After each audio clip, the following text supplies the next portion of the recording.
Que maravilha e que satisfação é poder começar o nosso programa na presença do Espírito Santo. Poder começar o nosso programa clamando essa presença capaz de transformar tudo sobre o poder de Deus. Ele que é Deus com o Pai e com o Filho, o Espírito Santo. Capaz de transformar tudo na nossa vida. E que bom quando nós recorremos a Ele e damos abertura do nosso coração para que Ele possa agir e para que possa realizar todas as maravilhas. E assim nós possamos caminhar diariamente, caminhar com Deus e com o Espírito Santo. E nós estamos juntos aqui na Web Rádio Eu Amo a Minha Igreja e estamos também na Web Rádio Mãe de Deus, a Web Rádio da Catedral de Itabira. É um prazer estarmos juntos aqui por mais esses canais de comunicação. Que cada vez mais esses canais de comunicação possam transmitir a mensagem de Deus, a palavra de Deus a todas as pessoas. E que cada vez mais nós possamos estar juntos nessa caminhada de fé. E agora, meus amados irmãos, nós entramos aí no momento da partilha da palavra do nosso programa. Hoje nós concluímos a leitura da primeira carta de João. Nós terminamos a leitura e vamos iniciar no próximo programa a leitura de um outro livro da Bíblia. Nós vamos começar a leitura do Evangelho segundo João. Isso mesmo. A partir do sábado que vem, nós vamos começar reflexões sobre o Evangelho de João. Então, compartilhe com seus amigos, compartilhe com todo mundo, que a partir do próximo programa, nós estaremos aí juntos partilhando sobre o Evangelho de João. Então, hoje nós encerramos a leitura, vamos encerrar a leitura do livro de João, leitura da primeira carta de João. Vamos encerrar e no próximo programa nós iniciamos aí com o Evangelho segundo João. Então hoje nós vamos fazer leitura do capítulo 5, no versículo 14 a 21, finalizando a primeira carta de João. Então, meu amado irmão, minha amada irmã, pegue neste momento a sua Bíblia, esteja com ela em mãos, ou pelo aplicativo no celular, o que for mais conveniente, e abra na primeira carta de João, capítulo 5, versículos 14 ao 20, para que nós possamos assim terminar a leitura desse livro da Bíblia, que nós partilhamos durante um tempo aí. Você que nos acompanhou aqui na Web Rádio Mãe de Deus, na Web Rádio Eu Amo a Minha Igreja, teve uma oportunidade aí de nos acompanhar e fazermos as reflexões. E hoje nós terminamos aí aqui a leitura desse livro. E começamos, como eu disse, semana que vem, a leitura do Evangelho segundo João. Então vamos juntos refletir sobre mais esse livro da Bíblia.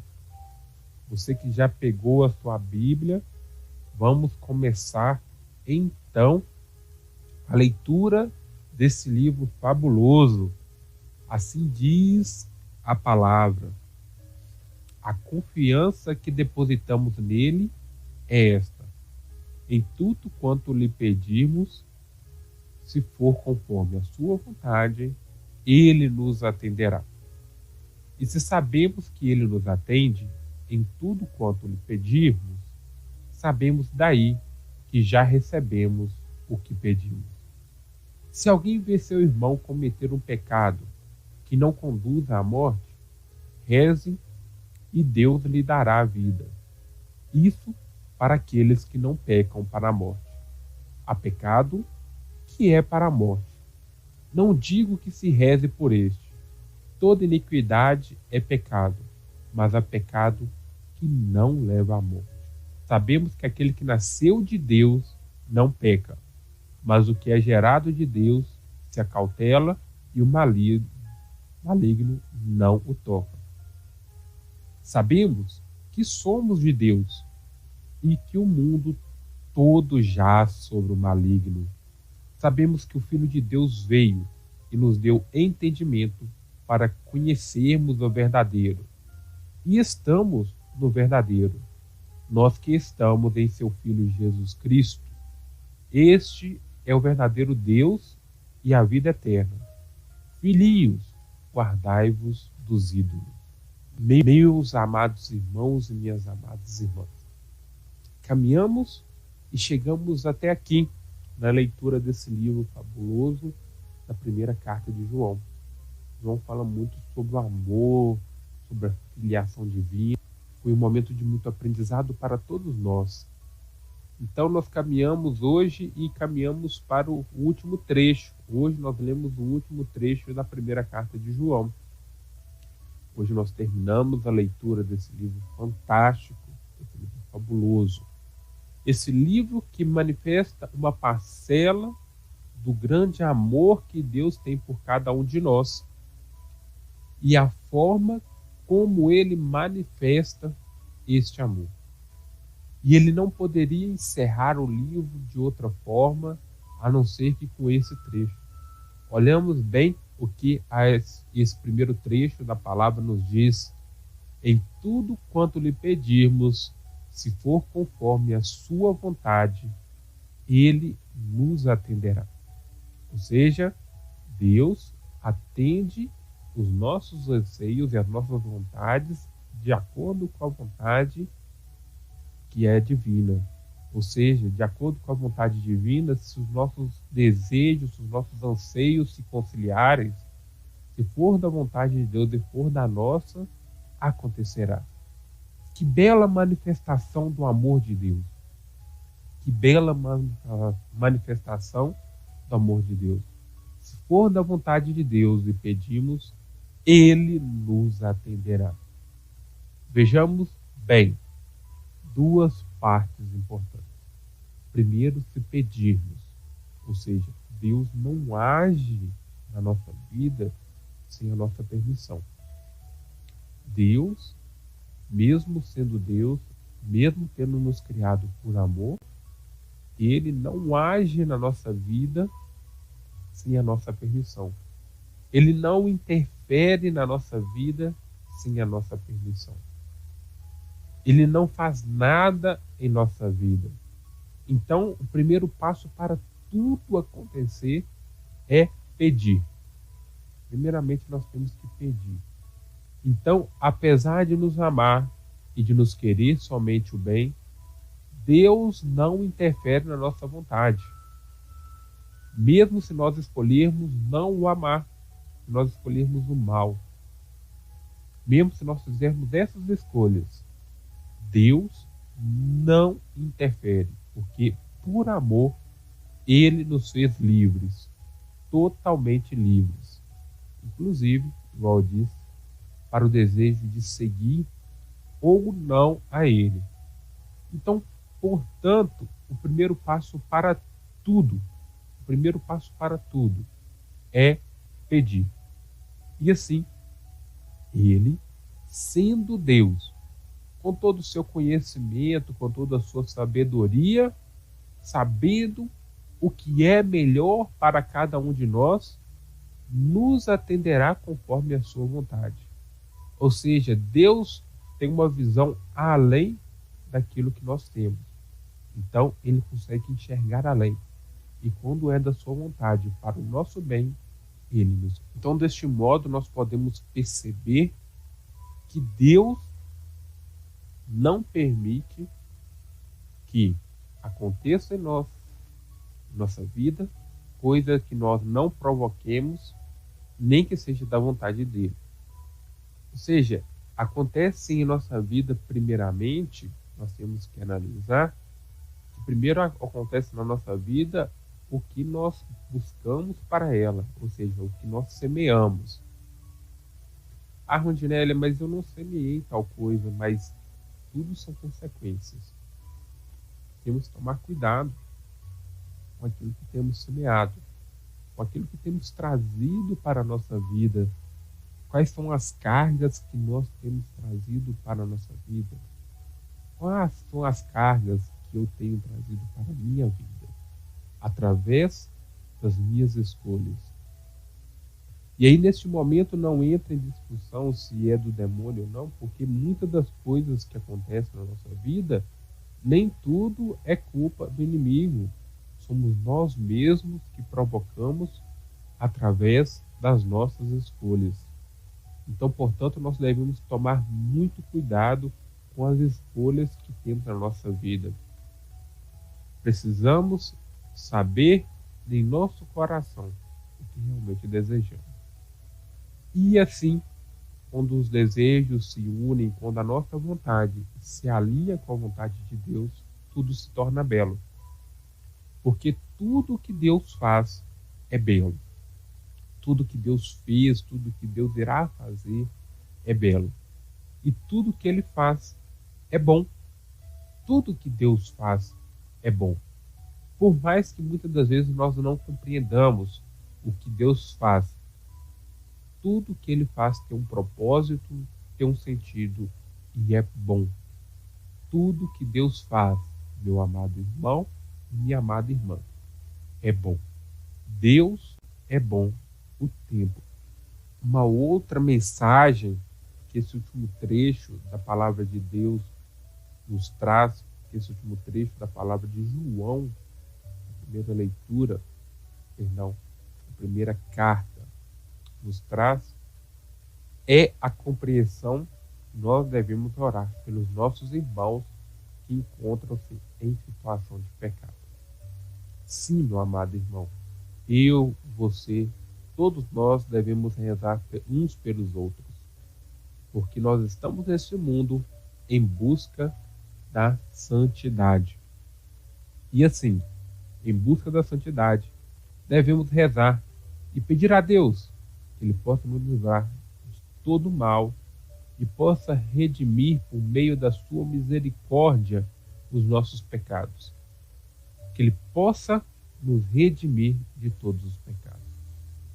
Nós devemos orar uns pelos outros para que cada vez mais o nosso coração possa se abrir verdadeiramente a Deus. Nosso coração possa se abrir cada vez mais ao coração de Deus e encontrar-se com a luz. O nosso coração cada vez mais se encontre com essa luz que é Deus. E muitas das vezes nossos irmãos e nós mesmos nos encontramos em situação de pecado e encontramos-nos nas trevas da ignorância. Ou seja, não sabemos que estamos pecando, ou nós não conseguimos enxergar que aquilo ali tem nos destruído, e nós insistimos em permanecer fazendo aquilo. Ou seja, nós ficamos nas trevas da ignorância, pecando e ficando nas trevas da ignorância, sem termos a mentalidade de que tudo aquilo ali está nos fazendo mal, está trazendo mal para nós. Então, nós devemos rezar uns pelos outros para que cada vez mais nós sejamos libertos das trevas do pecado e caminhemos nas luzes. Para que cada vez mais nós caminhemos na luz, para que nós possamos enxergar além e não deixar que pouco a pouco o pecado, as trevas do pecado destruam a nossa vida, pois elas destroem relacionamentos. Quantos relacionamentos já foram destruídos? Quantos casamentos, namoros, amizades, relacionamentos com Deus foram destruídos lentamente pelas trevas do pecado. Por isso, meu amado irmão, minha amada irmã, nós devemos rezar uns pelos outros, para que Deus, em sua infinita bondade e em sua infinita misericórdia, nós possamos alcançar a misericórdia que vem. Assim, nós devemos agir em favor dos nossos irmãos e pedir a Deus Pai Todo-Poderoso que possa tocar no coração deles. E mais que tudo, que nós e eles possamos nos abrir para a graça de Deus na nossa vida. Abrir sempre. Pois Deus sempre está com o coração aberto para cada um de nós. Deus nunca fecha esse canal. O coração de Deus é sempre alcançável a cada um de nós. E sempre podemos atingir o coração de Deus. Basta querermos, basta termos vontade. Nós precisamos cada vez mais estarmos abertos com os nossos corações para que as comportas da graça de Deus possam nos alcançar e transformar a nossa vida, transformar a nossa história. E assim, portanto, nós devemos levar isso para que a nossa graça para que a graça de Deus nos alcance, nós precisamos estar abertos. E assim, orando uns pelos outros, para que as trevas do pecado não venham a prevalecer sobre nós e destruir a nossa relação com Deus. E por fim, o livro nos fala do cuidado que nós devemos ter, pois apesar de sermos filhos de Deus, por sermos protegidos por Deus, Deus nos protege a todo momento e todo instante, o inimigo não cansa de nos rondar, de ficar lado a lado, vigiando para nos atingir, esperando somente uma brecha para atuar em nossa vida. Portanto, devemos vigiar o nosso coração, vigiar a nossa alma e vigiar de tudo aquilo que não vem de Deus. Vamos então, meus amados irmãos e minhas irmãs, rezar, pedindo a Deus a graça que a sua vontade sempre se faça em nós. Pedindo a Deus que cada vez mais os nossos corações possam estar abertos à graça de Deus. Então rezemos juntos, meus amados irmãos. Deus Pai Todo-Poderoso, infunde em nós neste momento a graça do Teu Santo Espírito, para que as comportas do céu possam derramar sobre nós neste momento a Tua graça infinita e que nós possamos ser tocados pelo Seu amor. Infunde em cada um de nós, Espírito Santo, a graça de cada vez mais buscar fazer a vontade de Deus. Que a cada dia mais o nosso coração se abra à vontade de Deus. Rezamos nesse momento também, Espírito Santo, por todos aqueles que estão em situação de pecado e também por nós, pela situação de pecado em que nós encontramos. Para que Tu possas agir em nossa vida, Espírito Santo, e nos transformar e nos tirar de toda a treva do pecado. Venha, Espírito Santo, transformando o nosso ser, transformando a nossa alma, nos livrando de tudo aquilo que não provém de Deus. Que toda treva do pecado seja dispersa, que todo dardo do inimigo nesse momento caia por terra. Nos mantenha, Espírito Santo, vigilantes para que nós possamos permanecer sempre ligados a Deus. Assim, Santo Espírito, venha transformar a nossa vida, o nosso ser. Tudo isso nós nos pedimos em nome de Jesus Cristo. Amém.